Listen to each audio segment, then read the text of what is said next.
Ensina-nos a contar os nossos dias para que alcancemos coração sábio. Que a paz esteja com os irmãos da Congregação Presbiteriana do bairro Elvamar, aí em Governador Valadares. Que a paz esteja com o meu irmão, colega, reverendo Agnaldo, que me convidou a trazer aqui algumas reflexões sobre o Salmo 90. Essa frase com que comecei aqui esse momento é muito conhecido de todos os crentes. É talvez um dos versículos mais conhecidos da Bíblia e com certeza deste salmo. Salmo escrito por Moisés. É considerado possivelmente o salmo mais antigo, porque ele é identificado com aquele líder que, logo após o período dos patriarcas, foi chamado por Deus para ir até o Egito, onde os descendentes destes patriarcas do povo que formariam o povo de Israel estavam presos, estavam ali amargando um doloroso cativeiro. E Moisés foi um instrumento nas mãos de Deus para trazer a libertação a esse povo, para chamá-los a fazerem aquela peregrinação até a terra prometida, aguardando o cumprimento das promessas feitas aos antigos pais. Portanto, um salmo composto por um homem que viveu ali ainda no nascedouro da nação de Israel.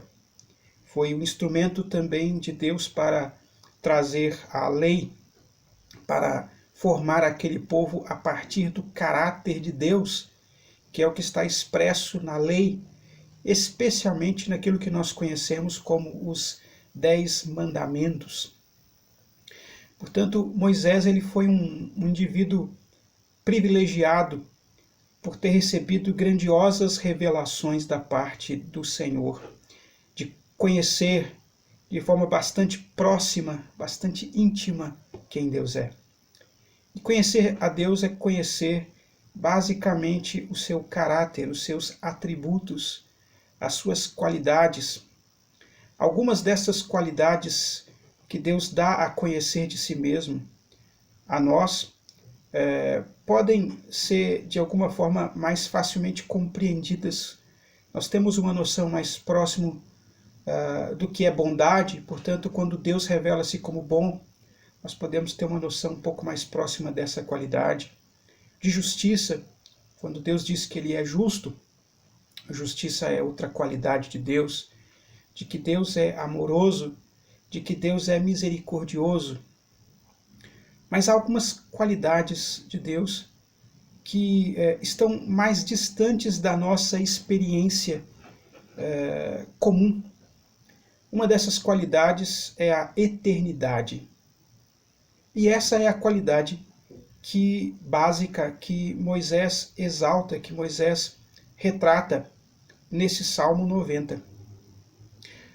Senhor, Tu tens sido nosso refúgio de geração em geração, assim inicia o Salmo 90.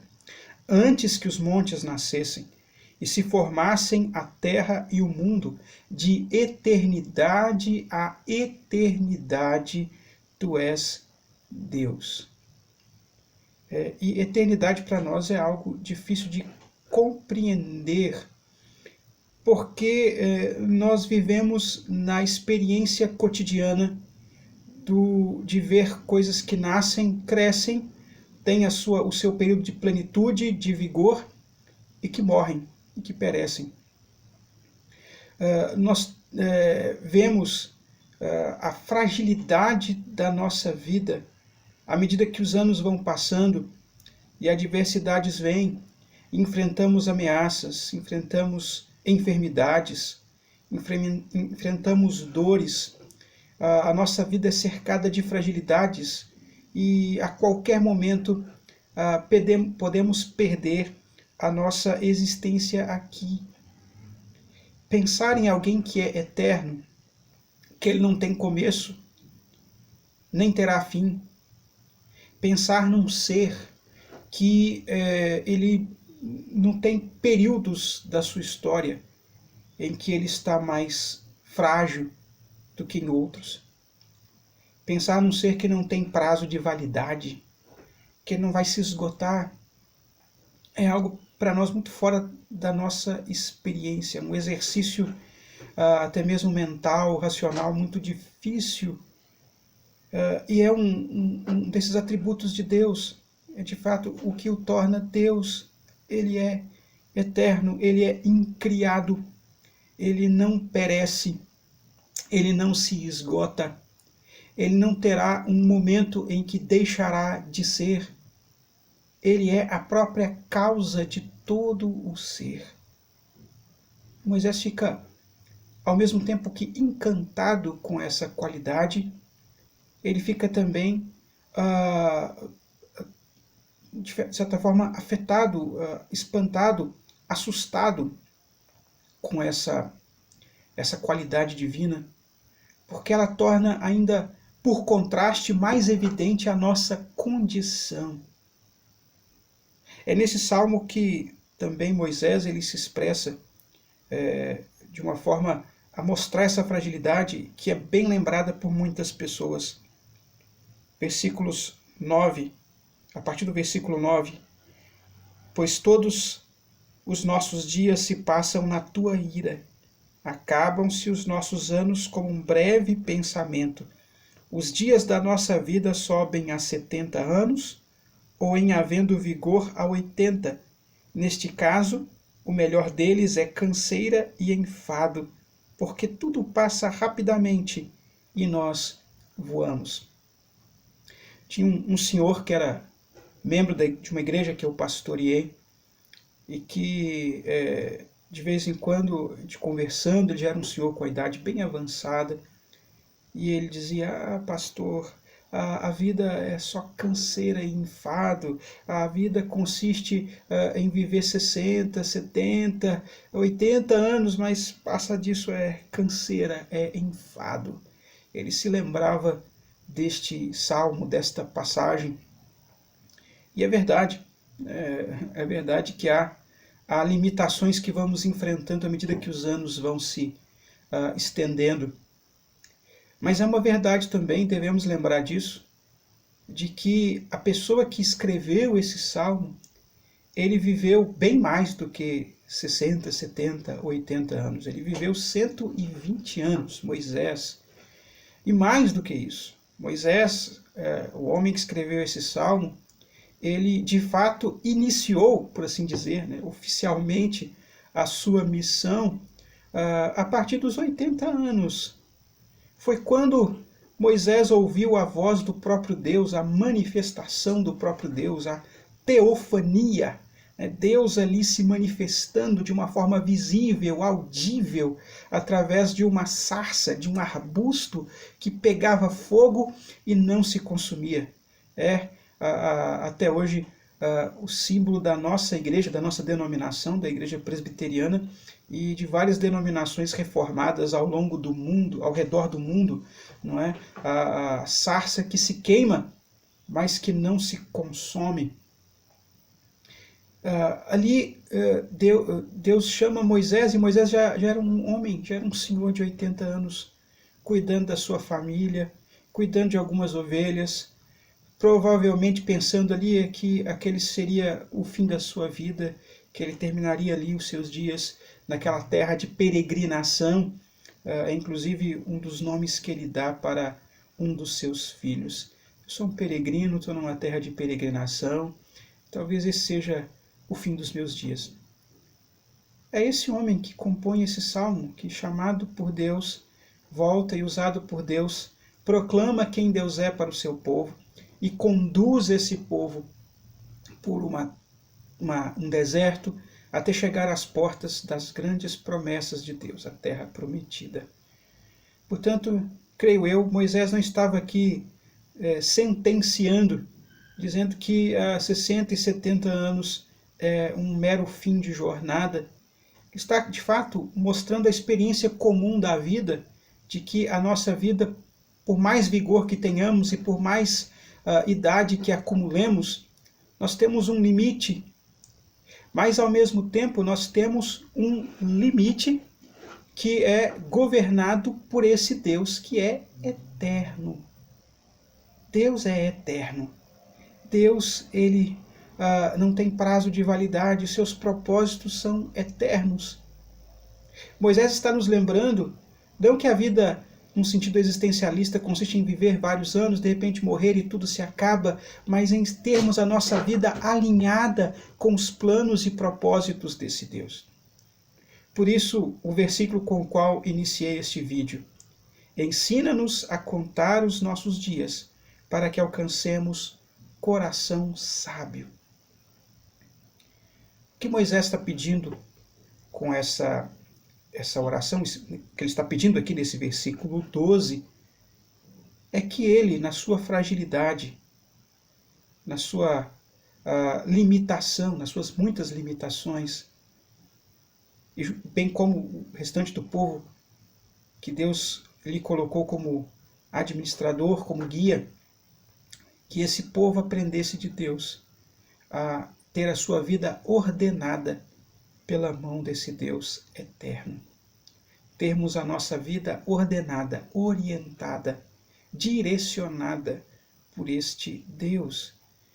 Isso traz sentido às obras das nossas mãos, aquilo que fazemos, aquilo que podemos estar fazendo nesse momento, que pode parecer tão frágil, tão insignificante, é aquilo que tem cumprimento e tem resultados eternos quando confirmado por Deus, que é eterno.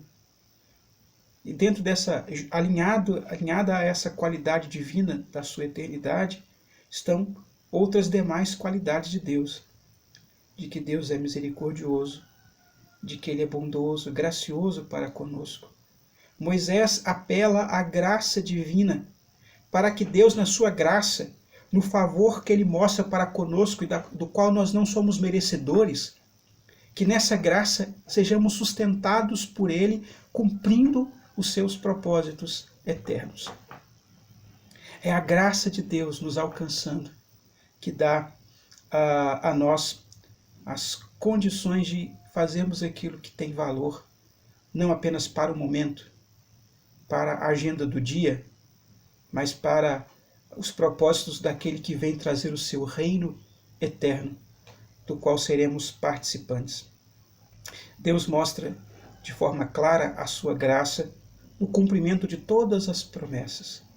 Moisés foi um daqueles homens que também profeticamente apontou para o futuro, dizendo, para o povo de Deus, para que esse povo olhasse, esperasse pela chegada de um profeta, na verdade do profeta, semelhante a Moisés, mas que teria palavras eternas para comunicar a nós, comunicaria a vontade eterna de Deus a nós. E aquele que é o profeta profetizado por Moisés veio na pessoa do Senhor Jesus.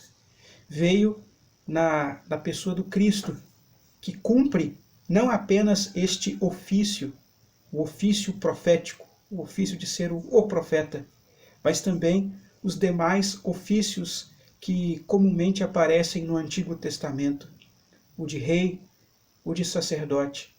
Jesus vem para ser o perfeito profeta, o perfeito sacerdote, o rei perfeito, aquele que veio para trazer a graça de Deus de forma imutável a nós, pecadores. Se a nossa vida é frágil, estamos debaixo da ira de Deus por causa do nosso pecado, como Moisés mesmo diz nesse Salmo 90, nós temos na pessoa de Cristo um gracioso Salvador que vem nos trazer para os planos do Pai e dar sentido às obras das nossas mãos. É assim que finaliza Moisés o Salmo 90, não é? Seja sobre nós a graça do Senhor nosso Deus, confirma sobre nós as obras das nossas mãos. Sim, confirma a obra das nossas mãos.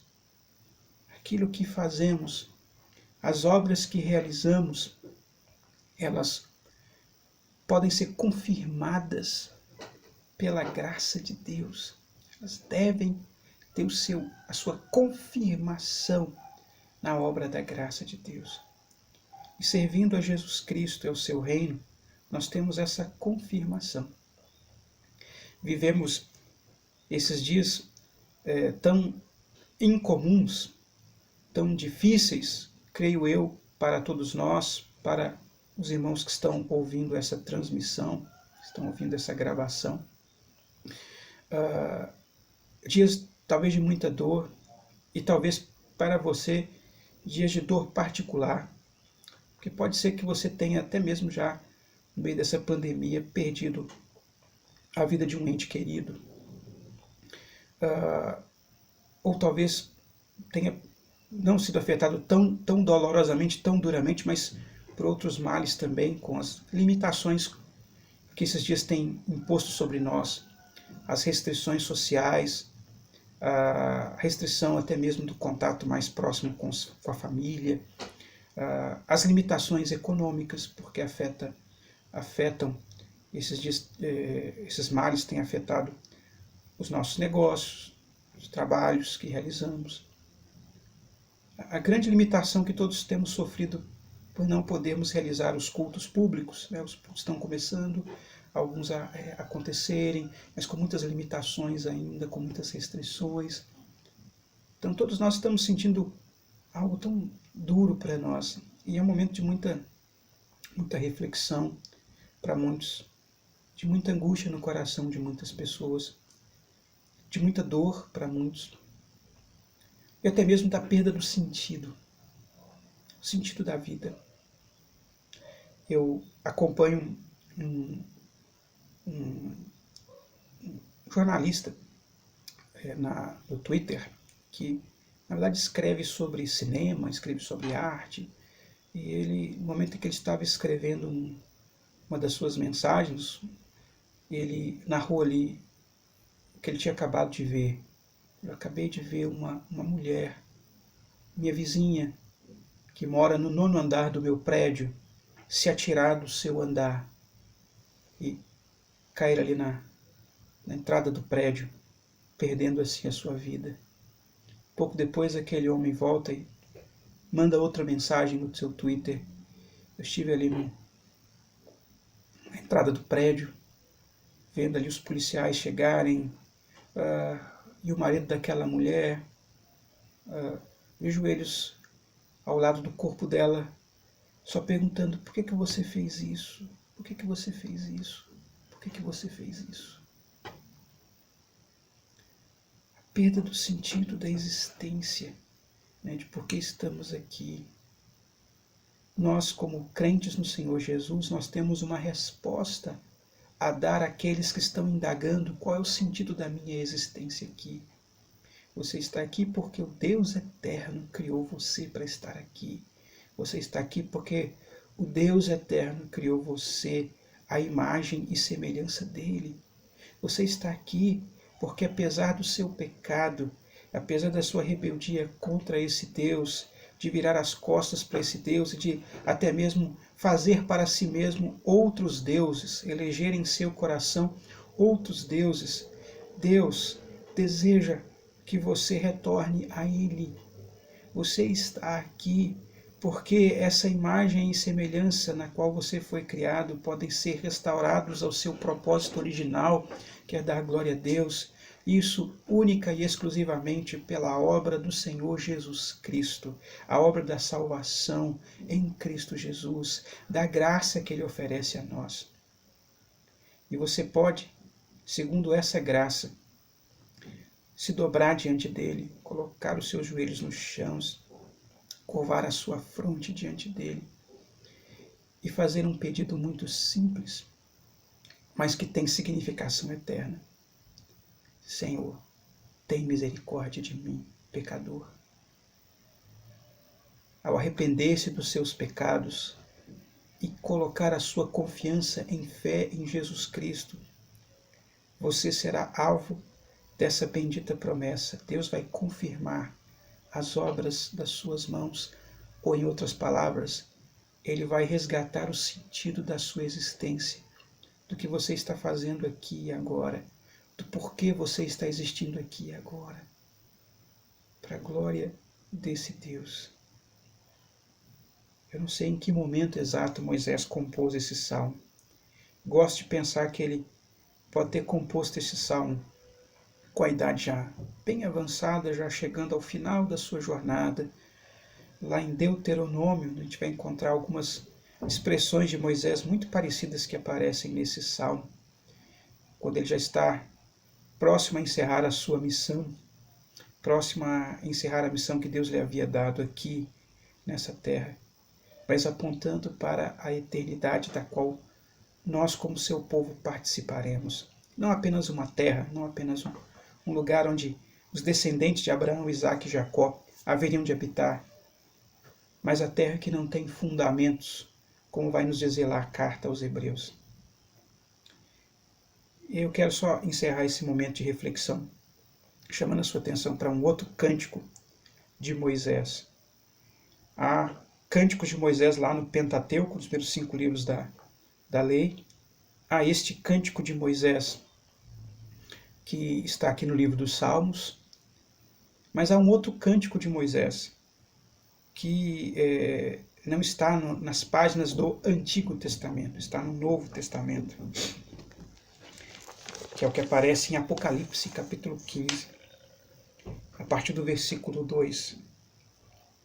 Vi como que um mar de vidro mesclado de fogo, e os vencedores da besta, da sua imagem e do número do seu nome, que se achavam em pé no mar de vidro, tendo harpas de Deus, e entoavam o cântico de Moisés, servo de Deus, e o cântico do Cordeiro, dizendo: Grandes e admiráveis são as tuas obras, Senhor Deus Todo-Poderoso.